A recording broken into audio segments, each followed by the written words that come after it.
This weekend I saw Morbius, or should I say Snorbius. Yeah! I just went there, I said it. So what? Fight me! So I don't think it was good, because that movie sucked ass. Tony, you're a professional, You've studied film. You can give it a better review. Okay, you're right. Morbius was like a vampire. Like a vampire, Morbius sucked. Just like Dracula at a vacuum convention for nymphomaniacs. By the way, this is the spoiler review. A spoiler review. I want you to know that. But this is a different kind of spoiler. It's not a spoiler for the people that's already seen the movie. This is also a spoiler for the people who haven't seen the movie and debating. In fact, I recommend watching this because I'm going to tell you now, it's not worth it. The film Morbius is not worth it. Sounds dickish, but just watch this review. It's a spoiler. Now, let me go in and let you know that my knowledge of Morbius is that I don't really have much knowledge of it. My only knowledge of Morbius is through the 90s Spider-Man animated series. And even then I knew the story of Morbius was wrong. No! Get out of there! And he became Morbius, and he didn't drink blood because in the cartoon you're not allowed to say the word blood, even though in the Spider-Man theme song it says radioactive blood. So Morbius sucked plasma through his hands. So yeah, my comic book knowledge of Morbius is very limited. I still say he should have been a villain for Blade, but it's Sony. Sony wants to milk everything Spider-Man without actually having Spider-Man, or at very least not have the Tom Holland Spider-Man. Now going to this film, I'm actually pretty convinced that they meant for there to be probably a third Andrew Garfield Spider-Man, and I'll get into that in a moment. It's just this film is a complete waste of time. It's actually very boring. The acting is just okay. I really don't think many of the actors put too much of a shit into their acting. It's not anything new, and the problem I have with this film, well, I have many problems with it. The big problem I had mostly with the film is that it does nothing new for any comic book franchise. And I don't mean that as they were trying to play it safe. I mean, they really were not trying to be inventive at all. It's one of those films you go in there and you know everything that's happening scene by scene. If you've seen the trailer, you've seen the movie. I'm not going to knock Jared Leto as being a bad actor or anything, because the thing with Jared Leto is, yeah, his Joker's questionable, sure. And as a person, he's very gross. Otherwise, Jared Leto can be a good actor. He was great in Lord of War, and he was decent back in the My So-Called Life era. As a talent, he's not bad. His portrayal of Morbius, I feel like, is really half-assed, but I don't know, what did we expect for a living vampire anyways? I'd do anything to save a life.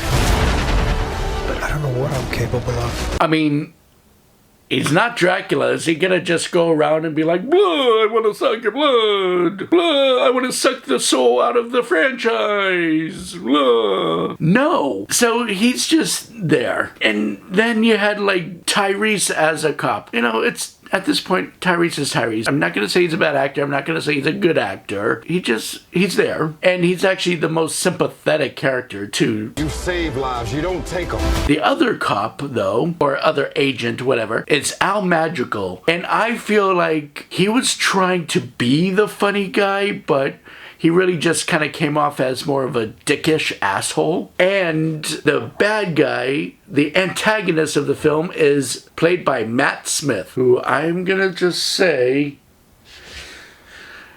is not that good of a Doctor Who. Yeah, I said it. Team David Tennant all the way. I don't watch Doctor Who. And then we have Adria Arjona playing Martine Bancroft. She doesn't really mean much to the story except for being the love interest. So I don't know if you can hear the neighborhood dogs or the train. This is why I typically film after midnight, because New York is too damn loud.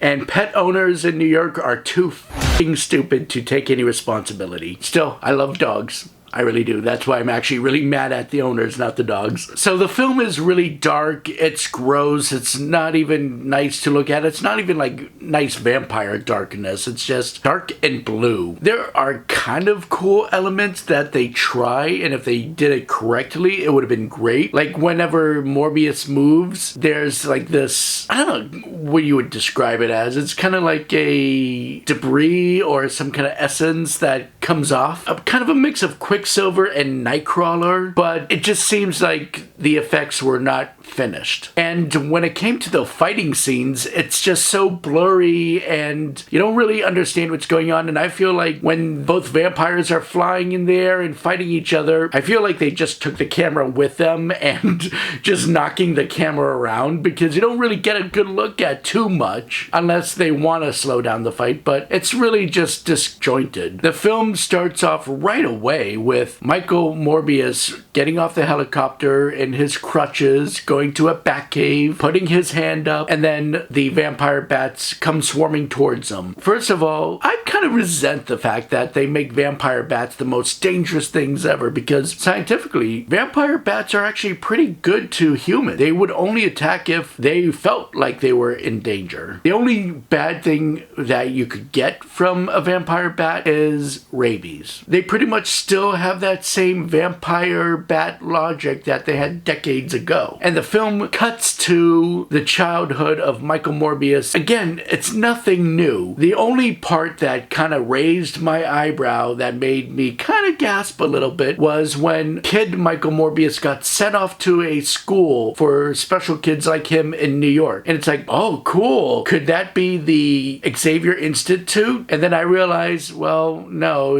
at this point he's just a genius. I don't think that would qualify as a mutant ability. But then we quickly cut back to Morbius receiving a Nobel Prize, and we see him afterwards saying he rejected it. Like, we don't see him rejecting it, it's just a conversation afterwards. I feel like they made Michael Morbius too head up his own ass, and there's really no reason for it. Yes, he got nominated for a Nobel Peace Prize because he invented artificial blood. That's a great invention. You don't have to worry about people donating blood if you can perfect artificial blood. But no, that's not good enough for Michael Morbius. He had to be so egotistical that he turned down the prize in person. It's like, shut up, Michael Morbius. Stop this holier-than-thou attitude, alright? It's like they were trying to make some kind of point that does not land. It shows kid Michael Morbius being friends with Lucia, who also has a crippling disease. But then it shows kid Michael Morbius being taken away and sent to the school. And years later, it shows them older as friends. We don't see them reconnecting or anything. It's just, oh no, my friend moved off to New York. Cut to them being older and they're lifelong friends still. See, with Matt Smith's character, he's trying to be the funny villain once he actually gets the same abilities as Morbius. Because, he wanted that same cure, but Morbius didn't want to give it to him because he realizes that the cure that he was trying to make turned him into a monster. It's kind of like Amazing Spider-Man 2, where Harry Osborn wanted some of Spider-Man's DNA so he can actually beat the disease that he's having, and Spider-Man turns him down, makes Harry Osborn mad at Spider-Man, which Spider-Man should have just given him that because, come on, the kid was going to die regardless, right? But yeah, then it just makes him become the bad guy because he wouldn't receive the help that he was asking for. This happens again in this film. He goes off, makes his way into the medical lab, and becomes the same vampire. So it's a vampire versus vampire type of scenario. It could have been kind of like The Fly, where the main protagonist is also the antagonist because he was just trying to do an experiment on himself to better mankind, but it turns him into a monster, and in order for him to keep going, he has to kill, and he loses himself. If they had gone in that direction with Morbius, that could have worked. The only time we really see Morbius attack anyone is if they were bad people. The only innocent person is a nurse who dies, but then it's revealed that it's actually the Matt Smith Lucian character. I'm just calling him Matt Smith. So it kind of does that whole, yes, Morbius is a villain, but we give him an escape card by saying he's not the one hurting innocent people. He only murders bad people. That's pretty much that's the film. It's just, it goes from doing all of that to a big fight, and Morbius stops Matt Smith, and in the process, the love interest dies, seemingly, but we see her at the end opening her eyes, meaning that she's a vampire now for reasons, because Morbius tried to save her, and it threatens us with a sequel. I hope not. It does not deserve a sequel. But you know what? I could have forgiven all of it. I could have forgiven the film. It could have been a plain nothing film. But the part that offended me the most about the film is that they had the audacity to trick the audience into thinking it's really going to connect to the MCU. It really does not do that. Exactly. There are two mid-credit scenes. I am mad that people said post-credits because it's mid-credits. Post-credits would mean that there's something after the credits, but nothing happens after the credits except for me crying. The trailer actually lies. First of all, there's a scene in the trailer where Michael Morbius is walking by a mural of Spider-Man with the word murderer written over it. So you're thinking, okay, this kind of goes back to the Tom Holland Spider-Man movie Far From Home, where he gets framed as the murderer of Mysterio. But then the Spider-Man that it's graffitied over in that mural is actually the Tobey Maguire Spider-Man. So you're thinking, oh, this might have something to do with No Way Home. And it really does not. I mean, it does, but not really, right? Because one of the mid-credit scene is something they actually showed in the trailer. Mike, you and I should stay in touch. But even then, that's a lie. They wanted to make it seem like this was going to be a fun film. They do this whole, like, I am Venom. And he shows his face. Who the hell are you, man? I am Venom. I'm just kidding. It's Dr. Michael Morbius at your service. They show the I am Venom part, but he doesn't say the rest of it. I mean, it doesn't make the scene better, but it's still deceptive. And that's another annoying thing about the film too, is that there's a lot of hissing to the camera, a lot of mugging. That's pretty much the only skill that all these actors had in the film. So the mid-credit scene, though, that we see in the trailer is with Michael Keaton. And here's where the lie comes in. Okay, so it kind of does tie in with the MCU, where you get the sky opening from the events of the multi-universe in Spider-Man No Way Home. Michael Keaton's Adrian Toomes, the Vulture, shows up in jail, in that universe's jail. And they do take him out to the vehicle, but unlike the trailer, he does not speak to Michael Morbius there. But the news report does say they let him go because, well, he didn't really do any crime in that universe and nobody knows where he came from. So he's not a criminal there. So yeah, it's not really a huge shocker of a mid-credit scene. It's not really a spoiler either because it's actually shown in the trailer. But the second mid-credit scene, it's not that different either. I mean, it's kind of what you expect. It's just Morbius driving away on the road, trying to get away, and suddenly here comes Vulture. Adrian Toomes now has his Vulture outfit. Not sure where he got it from in that universe, how he built it so quick, but he has it. This is supposed to be the Sinister Six. Sony has been talking about doing the Sinister Six movie for years. I feel like they're trying to really scrape now. We haven't had anything this good since that thing in San Francisco. Venom.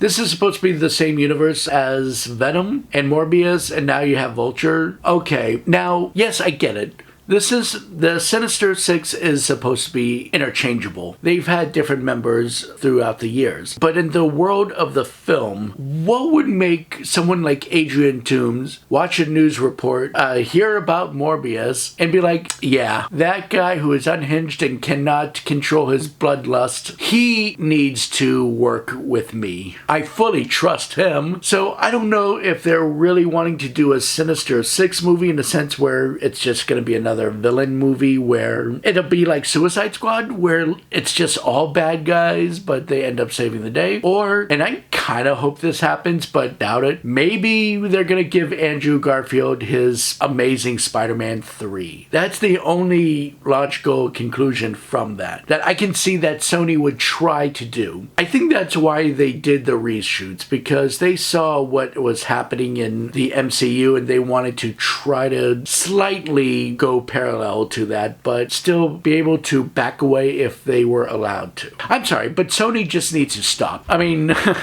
don't get me wrong, I do love the Ghostbuster movies, well, at least 3 out of 4 of them, but that's more of a Columbia thing. And I don't mean Sony needs to give back Spider-Man to Marvel or the MCU, but I actually mean Sony needs to stop making films. With all the films that's come out, including Uncharted, they just really need to throw in the towel. Between the racist email leaks and all the other stupid things that's come out of Sony, they're just really losing it. So yeah, Morbius sucks. And I don't mean that to be cute. I mean, it really bites. And I don't mean to be cute on that either. It just blows. I review movies. I'm a film critic, but I try not to really say much in a sense of my opinion is the final word. It's not the Constitution, nor is it a commandment. It's just an opinion expressed. But my God, this film is terrible. It's really terrible. And I suggest you don't see the movie. I actually suggest that you wait for the movie to come out on a streaming service for free. Don't pay extra for it. I don't want to see this movie succeed, because if you go to the movie, it's just gonna give them the thought that they should make more. And it's a short film.